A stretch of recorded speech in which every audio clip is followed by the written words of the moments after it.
Hi, I'm Nick Wharton, Interim Executive Director at the Charlotte Area Fund and also Principal Consultant with Wharton Associates. That's a really good question. One of the most valuable lessons in my life has been knowing who I am and whose I am. So what do I mean by that? What I mean is having grown up in a poor community of New York City, I've learned early on through my mother's great guidance that it's always important to have confidence in who you are. And also, more importantly, actually, to keep God first. So much stress young men go through that oftentimes they can feel isolated. And as a youngster growing up in New York, life is tough. And so keeping God first, working hard, being humble at one's successes has always been very helpful to my life. Made man, boy, that's a complicated question. I think a made man is someone who loves his family, loves his community, is courageous about protecting and serving his family, and also one who is spiritually centered. As I mentioned earlier, knowing who you are and whose you are is very, very, very important. Well, I think one of the things that's helped me to evolve as a made man is that I grew up very poor in New York City, and I didn't have a father in my life. And as I look back over my life, I'm so very excited today that I've broken that sort of intergenerational curse where fathers are not at home, in the home with their children. I have 3 wonderful children. I've been married for 38 years to a tremendous woman. And it's been, I guess, a life lesson for me to be a model to my children. That's meant everything to me, being a father and a husband and a professional who really cares about working and uplifting this community.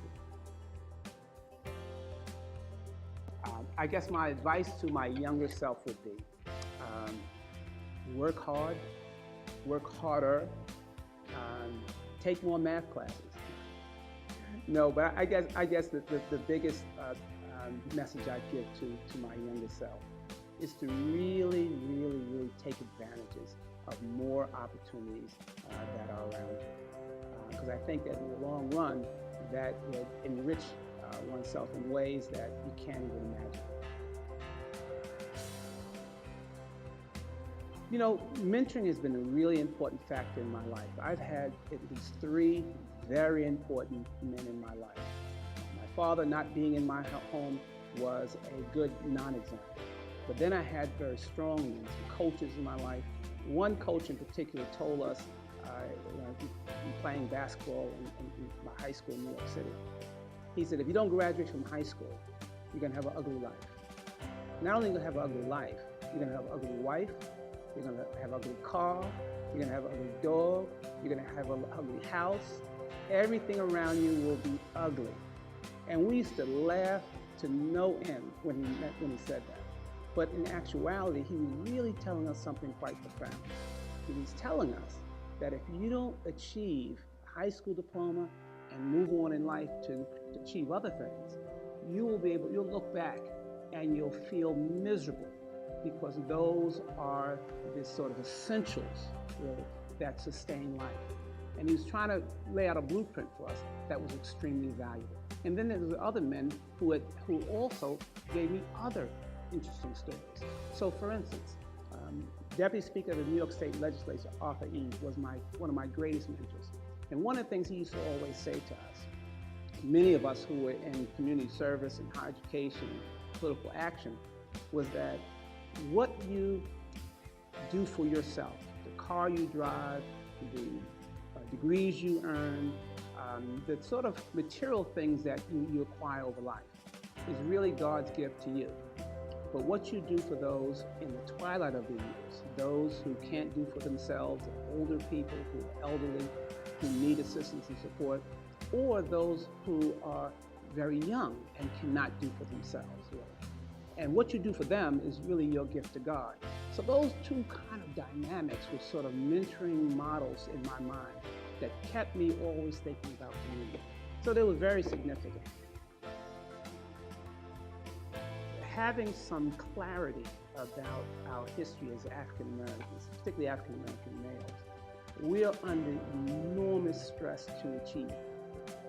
And oftentimes, no matter how successful you are, there's always a sense of anxiety that you're still at risk, that you always question whether or not your abilities and your skills will be appreciated at the next level of success. Some of us are quite paranoid. But actually, paranoia is not just paranoia, it's actually justified suspicion. Bad things are actually happening to good people. And so I'm always very conscious and very centered around making sure that I don't get too, full of myself, right? Staying humble, right? Demonstrating humility, because people are always watching. And in our community, oftentimes, we need role models. We need individuals who can excel, but you can be in the community, and sometimes we're not of the community. The reality is that we really have to be focused. We have to understand that life is not fair, right? And we have to be resilient and able to bounce back. That's really the bottom line. Life is not fair. You have to be able to be resilient and bounce back. And a real, I think, made man is one who understands that and realize that others are always watching. No matter where you are in your success level, somebody's always watching you to see how you handle stress. Because that's the issue in many cases that are really kind of wearing us down in many cases. And we have to be strong. We have to be strong. So my professional experiences have taken me through various educational experiences, corporate experiences.